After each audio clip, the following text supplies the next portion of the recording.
trumped up for securing political objectives is unfortunate and deplorable. Pakistan right Giridhar garu, that any such Pakistan has been the victim of terrorism అన్నాడు. అంటే others terrorism అనా ఆయన ఉద్దేశం, లేకపోతే వాళ్ళ సొంత టెర్రరిజం అనా? అంటే వాళ్ళు తీసుకున్న గొయ్యలో వాళ్లే పడ్డామని చెప్పడం ఆయన ఉద్దేశం. అంటే హిలరీ క్లింటన్ ఒకసారి స్టేట్మెంట్ ఇచ్చింది కదా, మీరు మీ పెరట్లో మీరు పాములను పెంచితే అవి మిమ్మల్ని కాటేయమని మీరు ఎందుకు అనుకుంటారు, పక్క వాడిని కాటేస్తుంది నేను ఎందుకు అనుకుంటారు అని ఆవిడ స్టేట్మెంట్ ఇచ్చింది. అందుకని పాకిస్తాన్ లో టెర్రరిస్ట్ ఇన్సిడెంట్స్ తప్పకుండా అయ్యాయి. ఫర్ ఇన్స్టెన్స్ వాళ్ళకు పెషావర్ లో ఆర్మీ స్కూల్ మీద దాడి చేసి ఆ పిల్లలందరినీ చంపారు, చిన్న చిన్న పిల్లల్ని చంపిన ఉదంతం మనకు తెలుసు. అలా వాళ్ళకి చాలా టెర్రరిస్ట్ అటాక్స్ వాళ్ళ దేశం కూడా జరిగింది. కానీ దాని వెనకాల ఎవరు, వాళ్ళు తయారు చేసిన శక్తులే వాళ్ళకు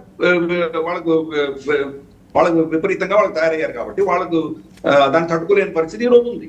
తాలిబాన్ తయారు చేసిన ఎవరు మీరే కదా. ఈరోజు టీటీపీ తెహరీకే తాలిబాన్ పాకిస్తాన్ అనేది తాలిబాన్ లో ఒక భాగం మాత్రమే, అది వాళ్ళు వేరే వాళ్ళు కాదు.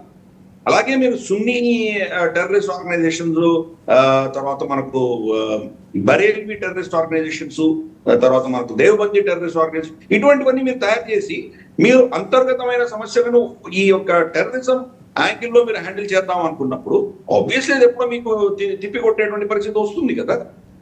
సో అది పరిస్థితి. ఐసిస్ ఖొరాసాన్ అని చెప్పేసి ఏదైతే వచ్చిందో దాన్ని కూడా ఈరోజు మొత్తం పాకిస్తాన్ స్టేట్ అనేది ఫండింగ్ చేస్తుంది. ఆఫ్ఘనిస్తాన్ లో వీళ్ళు వాళ్ళ తాలిబాన్ వ్యతిరేకంగా వీళ్ళు అటాకింగ్ చేస్తున్నారు. చాలా హాస్యాస్పదమైన విషయం ఏంటంటే, ఒక హాస్యాస్పదం అనాలో విడ్డూరమైన విషయం మనకు తెలియదు కానీ ఈరోజు తాలిబాన్ పాకిస్తాన్ అక్యూజ్ చేస్తోంది, మా దేశంలో టెర్రరిజం మీరు ప్రోత్సహిస్తున్నారు. తాలిబానే ఒక టెర్రరిస్ట్ ఆర్గనైజేషన్, అటువంటిది తాలిబాన్ పాకిస్తాన్ ని అక్యూజ్ చేస్తోంది. మా దేశంలో ఆఫ్ఘనిస్తాన్ లో టెర్రర్ యాక్టివిటీస్ అన్నిటి వెనకాల, ఉగ్రవాద చర్యల వెనకాల పాకిస్తాన్ హస్తం ఉంది అని వాళ్ళు చెప్తున్నారు. ఒక ఉగ్రవాద శక్తి చెప్తాం అంటే ఎంత ఉగ్రవాదమైనటువంటి దేశం పాకిస్తాన్ అర్థం చేసుకోవచ్చు. కానీ వాళ్ళ దేశంలో జరిగినటువంటి దాడుల్ని ముందు పెట్టి మేము విక్టిమ్స్ అని వాళ్ళు పోర్ట్రే చేసుకుంటారు. కానీ ఈ విక్టిమ్ వెనకాల వాళ్ళు తయారు చేసిన శక్తులన్నీ వాళ్ళు తయారు చేసినారు. అంతేందుకు వాళ్ళ డిఫెన్స్ మినిస్టర్ ఖ్వాజా ఆసిఫ్ ఒక యూకే న్యూస్ కి అని చెప్పి స్పష్టంగా చెప్పారు, 30 ఏళ్ళుగా వీళ్ళని పెట్టి పోషించాం మేము, యూకే అమెరికా. చిన్న సబ్మిషన్ సార్, అది దాన్ని మీరు ఆ ఇంటర్వ్యూని మీరు పరిగణలోకి తీసుకోకూడదు. ఆయన రాత్రి 9 గంటల తర్వాత ఒక ఇన్ఫ్లుయెన్స్లో వెళ్ళి అది చెప్పాడు, అందువల్ల దాన్ని మీరు పరిగణలోకి తీసుకోలేదు. తర్వాత ఆయన దాన్ని డినై చేశాడు కూడా. అది నేను టైం వెరిఫై చేసుకుంటే రాత్రి 9 తర్వాత చెప్పింది. సో చాలా ఇన్ఫ్లుయెన్స్లు ఉంటాయి. రికార్డులో ఫిక్స్ అయిపోయి మీరు ఆయన మాట్లాడేది స్పష్టంగా విన్న తర్వాత దాన్ని డినై చేసి దానికి లాభం లేదు, అయిపోయింది. 9 గంటల తర్వాత చేశారా, పొద్దున 9 గంటలకు చేశారా, దానికి సంబంధమే లేదు. అది అల్టిమేట్ గా మీరు ఓపెన్ గా ఒప్పుకున్నారు కాబట్టి దాన్ని మీరు తప్పించుకోలేరు, ఇంపాసిబుల్, రైట్? ఎక్స్పోజ్ అయ్యాడు ఆయన. ఎనీవే, వాళ్ళ దేశమే ఒక హిపోక్రటిక్ దేశం. ఆ దేశం తయారైందే ఒక ఫాల్స్ నోషన్ తో తయారైంది. హిందువులు ముస్లింలు వేరే దేశాలు అన్నటువంటి ఒక 2 నేషన్ థియరీ దాంతోటే మొదలైంది. ఆ 2 నేషన్ థియరీ తోటి మీరు తయారవుతే మరి ఈ రోజు బలుచీలు మీకు వ్యతిరేకంగా ఎందుకు పోరాటం చేస్తున్నారు? ఈ రోజు టీటీపీ మీకంటే ఎక్కువ ముస్లింస్ కింద వాళ్ళు ఎందుకు ప్రొజెక్ట్ చేసుకుంటున్నారు? సింధ్ ఎందుకు విడిపోవాలని అనుకుంటున్నారు? బంగ్లాదేశ్ ఎందుకు విడిపోయింది 71లో? అంటే మీ 2 నేషన్ థియరీ ఎక్కడ పనిచేయలేదని అర్థం. ప్రపంచంలో 57 దేశాలు ముస్లిం దేశాలు ఉన్నాయి. వాళ్ళలో వాళ్ళకు విభేదాలు ఉన్నాయి, వాళ్ళలో వాళ్ళు కొట్టుకుంటారు, వాళ్ళలో వాళ్ళు మైత్రి ఉంటుంది. కానీ మరి ఇస్లామియం కలిపేది ఉంటే 57 దేశాలు ఎందుకు ఉన్నారు? ఒకటే దేశం ఉండొచ్చు కదా. మహా సున్నీ షియా 2 దేశాలు ఉంటే ఓకే, ఒప్పుకుందాం. ఎందుకు ఇన్ని దేశాలు ఉన్నాయి? ఈరోజు దారుణమైన పరిస్థితి ఏంటంటే వాసుదేవన్జీ, మీకు అర్మేనియా అని ఒక దేశం ఉంది. అవును, అర్మేనియా వచ్చేసి మీకు అజర్బైజాన్ కి అర్మేనియా మధ్యలో యుద్ధం జరుగుతూ ఉంటుంది. ఆ అర్మేనియా విడ్డూరం అంటే అర్మేనియాకు వ్యతిరేకంగా మనకు ఇజ్రాయెల్ అజర్బైజాన్ కలిసిపోతాయి. అజర్బైజాన్ షియా దేశం, ఇరాన్ షియా దేశం. కానీ ఒక షియా దేశము ఒక యహూదీ దేశము ఇద్దరు కలిసి అర్మేనియాకు వ్యతిరేకంగా వాళ్ళు ఏం చేయాలో చేస్తున్నారు. కానీ భారతదేశం ఒక హిందూ దేశం అయి ఉండి షియా దేశమైన ఇరాన్ వీళ్ళిద్దరు కలిసి అర్మేనియన్ సపోర్ట్ చేస్తున్నారు. ఎంత కిచిడి చూడండి ఇక్కడ. సో ఇటువంటి, అదేమో క్రిస్టియన్ దేశం, అర్మేనియా క్రిస్టియన్ దేశం. కాబట్టి వీళ్ళ హిపోక్రసీగా అంతు లేదు. కాబట్టి పాకిస్తాన్ చెప్పడానికి ఏముంది? ఇమ్రాన్ ఖాన్ అడిగారు, అక్కడ షింజియాంగ్ లో మరి ముస్లింస్ ని అంత కిరాతకంగా చిత్రహింసలు పెడుతున్నారు కదా చైనా, దాని గురించి మాట్లాడంటే ఆ విషయాలు ఏమో నాకు తెలియదు అంతే. కానీ ఇక్కడ ఏదో గుంటూరులో వీధిలో ఏదో చిన్న ఘటన జరిగి ముస్లిం ఎవరైనా దెబ్బ తగిలితే వాడు తెలిసిపోతుంది, అక్కడ వాడు కామెంట్ చేస్తారు. కాబట్టి ఇస్లామిక్ దేశం కానే కాదు, ఫస్ట్ అర్థం చేసుకోవాలి. ఇస్లాం పేరును వాడుకొని వాళ్ళు ఒక విధమైనటువంటి బూర్జువాజీ ఏమంటారంటే జమీందారీ సిస్టాన్ని ముందుకు తీసుకెళ్లే ప్రయత్నం చేస్తున్నారు. ఆ దేశంలో సైన్యం ఉంది, ఇంకెవరూ లేరు. సైన్యాన్ని సమర్థించేటువంటి కొంత జమీందారు ఉన్నారు. మిగతా దేశం అంతా వాళ్ళు కూడింగ్ చేయడానికి ఉన్నారు అంతేగాని ఆ దేశంలో ఎవరికి హక్కులు లేవు, ఇస్లాంకి సంబంధమే లేదు. వీళ్ళు నిర్ణయించిన ఇస్లాం వీళ్ళే దాన్ని ఇంటర్ప్రిటేషన్ ఇచ్చుకుంటారు. మీరే అన్నారు 9 తర్వాత ఏం చెప్పారు అని.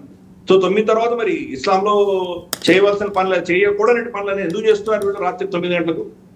అది వాళ్ళ క్యాంటన్మెంట్స్ అంతా చాలా నార్మల్ కదా. సో అందుకని వాళ్ళ ఇస్లాంని వాడుకుంటున్నారు అంతే తప్పితే ఇంకేమీ లేదు. భారతదేశానికి వ్యతిరేకంగా వాళ్ళకు ఒక విధమైనటువంటి ఆ హేట్రెడ్ లేకపోతే కనుక పాకిస్తాన్ అనే దేశమే ఉండదు. అందుకనే కమర్ జావేద్ బాజ్వా స్వయాన ఆర్డర్ ఇచ్చి ఈ పహల్గాం ఘటన చేయించాడు. ఇది డైరెక్ట్ గా వాళ్ళ అసీం మునీర్ యొక్క ఆర్డర్స్ మేరటనే జరిగింది. సార్ దాంట్లో కీ కల్ప్రిట్ ఎక్యూజ్డ్ అని నేను అన్ను, కల్ప్రిట్ ఎస్టాబ్లిష్ అయిపోయిన తర్వాత ఇంకా ఎక్యూజ్డ్ ఉంది, నిందితుడు ఎందుకు అవుతాడు దోషి. వాడు ఎస్టాబ్లిష్ అయింది పాకిస్తాన్ కమాండో అని. అతను ఈ అసీం మునీర్ క్యాంపుల్లో తయారై బయటకు వచ్చినవాడే, పాకిస్తాన్ కమాండోగా వ్యవహరించినవాడే. వాడు ఏమన్నాడు, చంపేసిన తర్వాత ఆ మతపరమైన ఒక ఉద్వేగభరితమైన కేక ఒకటి వినిపించేసి మగాళ్ళని చంపుతాం, మీ ఆడవాళ్ళని మేము ఉంచుకుంటాం. That is the word literally has added. ఇది చూసిన తర్వాత ఇంకా ప్రతీకారం తీర్చుకోకుండా మనం చేతులు ముడుచుకొని కూర్చుంటే 144 కోట్ల మందిలో వాళ్ళని 28 కోట్ల మందిని వాడు మినహాయించుకున్నా, వీళ్ళేం మినహాయించుకోరు, వాళ్ళు మినహాయించుకుంటారు పాకిస్తాన్ వాళ్ళు. మిగిలిన వాళ్ళందరికీ రక్తం మరుగుతుంది కదండి. అంటే మనకు ఒక స్త్రీ చీర పట్టుకున్నందుకు 18 అక్షోణిని సర్వనాశనం చేశాడు భగవాన్ కృష్ణుడు. గుర్తుపెట్టుకోండి. ఈ రోజు మనం మన స్త్రీల పట్ల జరుగుతున్నటువంటి ఇటువంటి అన్యాయాలకు మనం దానికి జరగవలసినటువంటి దండన మనం చేయకపోతే మన జాతి, మన సంస్కృతి, మన దేశం బతకదు. ఈ విషయం అర్థం చేసుకోవాలి. ప్రభుత్వాలు దాన్ని అర్థం చేసుకోవాలి. అందుకనే మనం ఏ ప్రభుత్వం అయినా కావచ్చు. ఫర్ ఇన్స్టెన్స్ వెస్ట్ బెంగాల్లో మమతా బెనర్జీ ప్రభుత్వం ఉంది. సందేశ్ ఖలీలో స్త్రీలని భర్తలు కొడుకులు ముందరే వచ్చి వాళ్ళ ఇంట్లోనే మానభంగం చేస్తుంటే వాళ్ళ ప్రభుత్వం యంత్రాంగం ఏం చేస్తోంది, స్త్రీ అయినటువంటి చీఫ్ మినిస్టర్ ఏం చేస్తోంది, ఆ ఓటు బ్యాంకు ఒత్తాసు పలకడమే కానీ స్త్రీలకు ఏం పట్టించుకోలేదు కదా. అలాగే ఎక్కడైనా స్త్రీలకు ఇటువంటి జరిగితే కనుక దాని యొక్క పర్యవసానం చాలా దారుణంగా ఉంటుంది అనేది మహాభారతం చదివితే మనకు అర్థమవుతుంది. కాబట్టి ఈ పరిస్థితుల్లో వాళ్ళ భావజాలం అంతా కూడాను స్త్రీ ఒక భోగ వస్తువే.